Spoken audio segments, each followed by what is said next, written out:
ఏంటి గణేష్ ఈ సంవత్సరం ఎలా చేసావు? నీ బర్త్డేని గ్రాండ్ గా చేద్దాం అనుకున్నాను. ఏడ్చేర్లే, మీ సెలబ్రేషన్స్ నాకు తెలియవేటి. చందా పేరు చెప్పి దందా చేస్తారు. ఓ నా దండిన డబ్బుల్ని ఏదైనా మంచి పని కోసం ఉపయోగిస్తారా అంటే అది లేదు.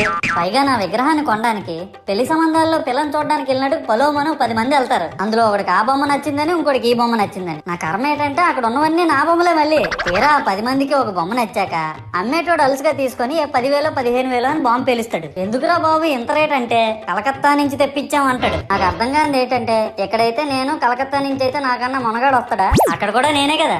ఇలా నన్ను బజార్లో పెట్టి బేరం ఆడి నా మొహానికి ముసుగేసి వ్యాన్ ఎక్కిస్తారు. ఆ వ్యాన్ డ్రైవర్ గాడు నేనున్నానని కూడా చూడకుండా ఏదో ఆలోచించుకుంటూ డ్రైవ్ చేస్తా గతకల్లో గబ్బి గుబ్బి మన తించేసి నా కాల్లో చెయ్యి ఎరగొట్టేస్తాడు. ఈ విషయం చందాలు ఇచ్చిన చిన్నోళ్ళకి తెలిస్తే మళ్ళీ ఇరిగిపోయిన బొమ్మ పెట్టకూడదని ఏ బొమ్మ రాసి కవర్ చేసేస్తాడు. సరేలే, జరిగిందేదో జరిగింది, నా భక్తులే కదా, కూల్ బ్రో అని చిల్లయ్యే లోపు నన్ను పందిర్లో పెట్టి ముసుగు తీసి నాకన్నా పొడుగున్నే సౌండ్ బాక్సులు 2 నా చెవులు పక్కన పెట్టి